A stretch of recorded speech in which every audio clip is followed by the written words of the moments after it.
அனைவருக்கும் வணக்கம். இன்னைக்கு அண்ணன் சீமான் அவர்கள் கல் விடுதலை மாநாடு நடத்தினாங்க. பாருங்க, இதுக்கு முன்னாடி அண்ணன் பனையில ஏறி கல்லை இறக்குனாங்க. உடனே இந்த திராவிட கட்சிகள் எல்லாரும் கொதிச்சாங்க. ஆடு நனையுதுன்னு ஓனா எழுத மாதிரி எல்லாரும் கொதிச்சுட்டாங்க. ஏனென்றால் சீமான் மீண்டும் குடித்தொழிலுக்கு மக்களை ஊக்குவிக்கின்றார் அப்படின்னு சொன்னாங்க. இன்னைக்கு 1000 பனைத்தொழிலாளர்களை அழைத்து கல் விடுதலை மாநாடு நடத்தி முடிச்சாரு. 1000 பனைத்தொழிலாளர்களும் ஏதோ ஒரே குடியை சார்ந்தவர்கள் அல்ல, ஒரே சமூகத்தை சார்ந்தவர்கள் அல்ல, அனைத்து சமூகத்திலும் பனைத்தொழிலாளர்கள் இருக்கின்றார்கள் என்று எல்லோருக்கும் எடுத்து காட்டிவிட்டார் என்று இங்க குடித்தொழிலை அவர் ஊக்குவிக்கிறார் அப்படின்னு சொல்றாங்க. மக்கள் இங்க ஏமாத்துற வேலைகள் நடந்துகிட்டு இருக்கு. நீங்க இன்னைக்கு பாருங்க, அண்ணன் சீமான் அவர்கள் சொல்றாங்க வெளிநாட்டுல 1 கிலோ பணம் கருப்பட்டி 1000 ரூபாய் அப்படின்னு சொல்றாங்க. அண்ணன் ஏதோ 2-3 வருஷத்துக்கு முன்னாடி உள்ள விஷயத்த சொல்லுவாங்கன்னு நினைக்கிறேன். இன்னைக்கு நம்ம பகுதியிலேயே சரியான தரமான கருப்பட்டி 500 ரூபாய் வரைக்கும் விற்கிறாங்க. 500 ரூபாய்க்கும் விற்கிறாங்க, அதுக்கு மேலேயும் விற்கிறாங்க. ஏன்னா இங்க ஒரிஜினலா இருக்கக்கூடிய கருப்பட்டிகள் குறைஞ்சு போச்சு. 800 ரூபாய் கொடுத்தால் உண்மையிலேயே நம்பிக்கையான சுத்தமான கருப்பட்டி கிடைக்கும் அப்படிங்கிற ஒரு விஷயம் இருந்தது, கிடைச்சது அப்படின்னு சொன்னா 1 கிலோ 800 ரூபாய் கொடுத்து வாங்குறதுக்கு இங்க தயாரா இருக்காங்க. அதனால வெளிநாடுகள்ல இப்ப கண்டிப்பா கருப்பட்டி 1 கிலோ 1000 ரூபாயா இருக்கிறதுக்கு வாய்ப்பு இல்லை, அது 2000 ரூபாய் கூட ஆயிருக்கலாம். இங்க பொருளாதாரம் இப்படி மண் சார்ந்த விஷயங்கள்ல இருந்து இருக்குது. பாருங்க, ஒருத்தன் பனைத்தொழிலாளர் நல்லா பனை ஏறக்கூடியவர் 17 சீசன்ல ஒரு நாளைக்கு 15,000 வரைக்கும் சம்பாதிக்கிறவங்க இருக்காங்க. ஒரு உதாரணத்துக்கு 4 வருடத்திற்கு முன்பு எங்க வீட்டுக்கு பனைத்தொழிலாளர்கள் வந்தவங்க எல்லாம் ஒரு நாளைக்கு 12 டின் பதநீர் ஏறி இருக்காங்க. இன்னைக்கு ஒரு டின் பதநீர் குறைந்தபட்சம் 1200. அப்ப 12 டின் எவ்வளவுன்னு நீங்களே கணக்கு பண்ணிக்கோங்க. அப்படி இது ஒரு பொருளாதாரத்தை தரக்கூடிய இந்த தொழிலை குடித்தொழில் அப்படின்னு சொல்லி மாத்துறாங்க. அப்ப பணம் கருப்பட்டி யாருமே பணம் ஏறக்கூடாது. எல்லாருமே நீட் எழுதி டாக்டரா போயிடுறோம், எல்லாருமே IAS IPS போயிடுறான், எல்லாருமே ஆசிரியரா போயிடுறான், எல்லாருமே பொறியாளரா போயிடுறான். பணம் ஏறணும்லாங்க. ஏதோ இந்த மனித சமூகத்திற்கு எதிரான ஒரு தொழில் பனை தொழில், இந்த மனித சமூகத்திற்கு எதிரான தொழில் மீன்பிடி தொழில், இதற்கு எதிரான தொழில் ஆடு மாடு மேய்ப்பது, இப்படி கட்டமைக்கிறாங்க. மக்கள் மத்தியில இந்த வாயால் அலங்காரமான வார்த்தைகளை டாக்டர், பொறியியல், ஆசிரியர், IAS IPS இப்படி மக்களை சொன்ன உடனே, ஓ அப்படியா பணையேற வைக்கிறாரா சீமான், நீங்க கலெக்டர் ஆக்குவீங்களா, நீங்க டாக்டர் ஆக்குவீங்களா அப்படின்னு சொல்லி அலங்காரமான வார்த்தைகளை, ஆசை வார்த்தைகளை சொல்லி ஏமாத்துற வேலைகள் இங்க நடந்துட்டு இருக்கு. பாருங்க, ஆடு மாடு மேய்ப்பது குடித்தொழில் அப்படின்னு சொல்றாங்க. என் வீட்டுல இன்னைக்கும் 15 ஆடு கிடக்கு. நான் கோனார்குடி இல்லையா? 5 வருஷத்துக்கு முன்னாடி என் வீட்டுல 3 மாடு கிடந்தது. நான் அந்த சமூகம் இல்லையா? எத்தனையோ சமூகத்தினர் இன்னைக்கு பணையேறாங்க, அவங்க ஒரு குறிப்பிட்ட சமூகம் இல்லையா? இப்படி ஏமாற்ற வேலை இங்க நடந்துகிட்டு இருக்கு. அவர் என்ன சொல்றாரு, ஆடு மாடுகளை மேய்ப்பதற்கு அந்த உரிமையை பெறணும் அப்படின்னு சொல்லி, நான் ஆடு மாடுகளை மலையடிவாரங்களில் நான் மேய்ப்பேன், அதற்கு ஒரு போராட்டத்தை வச்சிருக்கேன் அப்படின்னு சொல்றாரு. சொன்ன உடனே இந்த ஊபிஸ்கள் எல்லாம் என்ன சொல்றாங்க அப்படின்னா, ஊபிஸ்கள்னு சொல்லி கொச்சையா சொல்றேன் அப்படின்னு நினைக்க வேண்டாம், இந்த அளவிற்கு சிந்தனையை மழுங்கடிச்சு கொண்டுட்டு இருக்காங்க. அவர் ஆடு மாடுகள்கிட்ட பேசுறாரு. ஏய், ஆடு மாடுக்கு உணர்வு இருக்கு, ஆடு மாடுக்கு உணர்வு இருக்கு பேசுறாரு. நீங்க பாக்கல, வாட்ஸ்அப் இதுல வரக்கூடிய காணொலிகளை பார்க்கல? ஒரு மாடுக்கு தாகமா இருக்கு, அடிபைப்புல போய் தண்ணீரை அடிச்சு அது குடிக்குது. மண்நீதி சோழன்ட்ட நீதி கேட்கிறதற்கு மாடு மணி அடிச்சிருக்குமா, இதெல்லாம் கற்பனை அப்படின்னு சொல்லி 100க்கு 100 நம்பிக்கிட்டு இருந்தோம். ஆனா தண்ணீரை அடிபம்புல அடிச்சு மாடு குடிக்குது. அது ஏன் அன்னைக்கு மணி அடிச்சிருக்காது? அந்த மாட்டோட உரிமையாளர் எங்க வந்தாலும், இது மேய்ஞ்சிட்டு இருக்கிற இடத்துல நிக்குதுன்னா நம்ம உரிமையாளர் அப்படின்னு சொல்லி நேர பார்க்குது, இவன் சொல்றத அது செய்யுது. அது எப்படி உணர்வற்றதுங்கிற மாதிரி நீ பேசலாம்? அது மட்டும் இல்ல, அவரு மரங்கள் மாநாடு நடத்த போறாரு. மனிதர்கள் யாரும் இப்போ அவருடைய பேச்ச கேட்கறது இல்ல, அதனால மரங்கள்கிட்ட போய் பேச போறாரு. எவனாவது அப்படி பேசுவானா? அதுக்கு என்ன தெரியும்? ஏன் தெரியாது? ஒரு 30 வருஷத்துக்கு முன்னாடி, 35 வருஷத்துக்கு முன்னாடி எங்க வீட்டு பக்கத்துல ஒரு தாத்தாவோட தோட்டம் உண்டு, தென்னந்தோப்பு. அது எங்களுக்கு தேங்காய் எடுத்து கொண்டு போடுவாரு. அவர் வீட்டுல அங்க தேங்காய் பறிக்கும் போது, தோட்டத்துல பறிக்கும் போது, அதுக்கு அடுத்த இடம் எங்க வீட்டு இடம்ங்கிறதுனால ஒரு 10 தேங்காய் கொடுப்பாரு. அப்ப எங்க வீட்டுல வேண்டாம் அப்படின்னு சொல்லுவாங்க. அப்பதான் நாங்க அந்த இந்த இடத்துக்கு குடி வந்திருந்தோம். அப்ப என்ன சொன்னாங்க அப்படின்னா, சரியாவே காய்க்காதுமா, இந்த சின்ன பிள்ளைங்களோட சத்தத்தை கேட்ட பிறகுதான் இந்த தென்னை மரம் காய்க்குது அப்படின்னு சொல்லி சொன்னாங்க. இதை நீங்க கேட்டது இல்லையா? இப்போ நாக்கு ஒட்டி பழம் அப்படின்னு சொல்லி என் பையனை வச்சு ஒரு வீடியோ போட்டிருந்தேன்.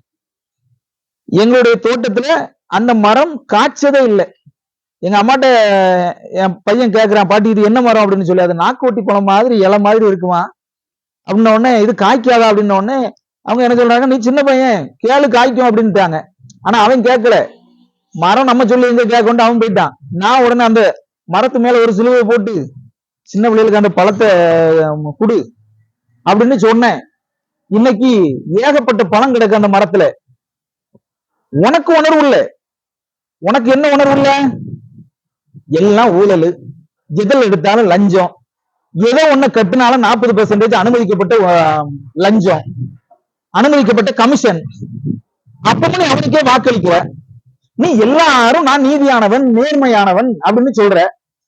பெருமைக்காக காமராஜருக்கு ஆதரவா பேசுறது மாதிரி, காமராஜர் ஆள் மாதிரி நீனும் பேசிட்டு, காமராஜர் ஒரு நேர்மையாளர் அப்படிங்கிறத நீனும் பேசினாச்சுன்னா சமூகத்துல உன்னையும் நியாயமானவன் அப்படின்னு சொல்லி மக்கள் நினைப்பாங்கிறதுக்காக வேண்டி, காமராஜர் அன்னைக்கு இப்படி இருந்தாரு அப்படி இருந்தாரு நீ பேசுற. அப்படி பேசுற நீ திமுக அதிமுக ஏன் ஓட்டு போடுற?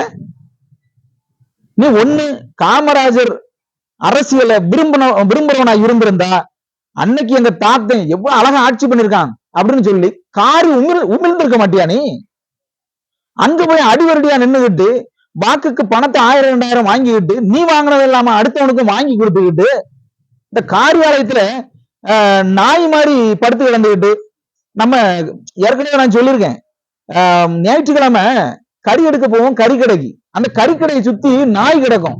ஏன் அப்படின்னா, எப்படா ஒரு எலும்பு தூக்கி போடுவான், எப்பண்டா அந்த ஜவ்வை தூக்கி போடுவான், நம்ம சாப்பிடலான்னு அப்படி காத்தே கிடக்கும்.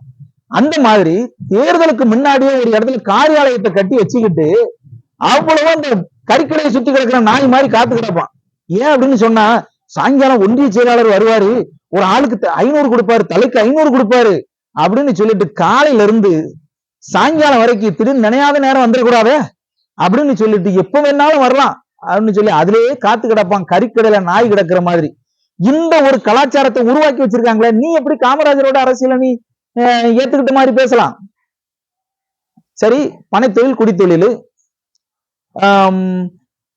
மீன் பிடிக்கிறது பறவைவர் தொழில். ஏன் மீன் பிடிக்கிறது பறவைவரை தவிர வேற யாரும் பிடிக்கலையா? பனை தொழிலாளர் நாடார தவிர வேற யாரும் ஏறலையா? ஆடு மேய்க்கிறது கோணார தவிர வேற யாரும் மேய்க்கலையா?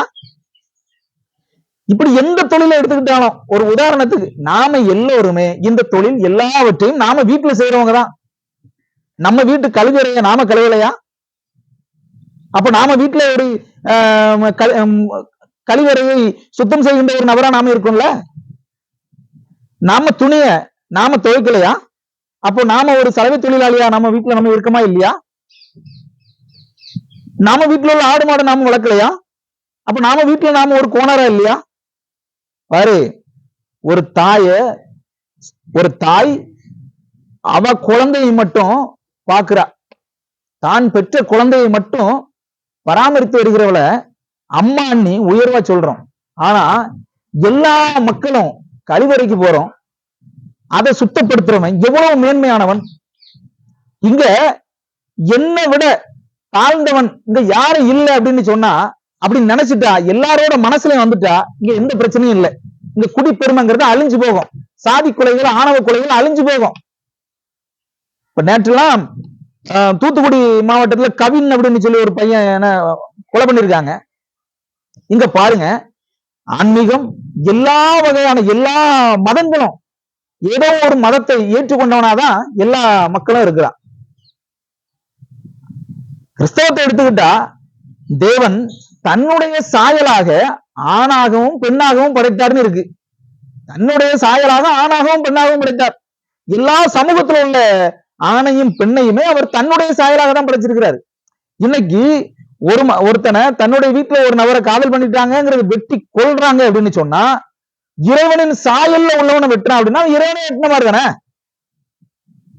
இங்க கிறிஸ்தவர்களுக்குள்ள எப்படிதானே இருக்கு.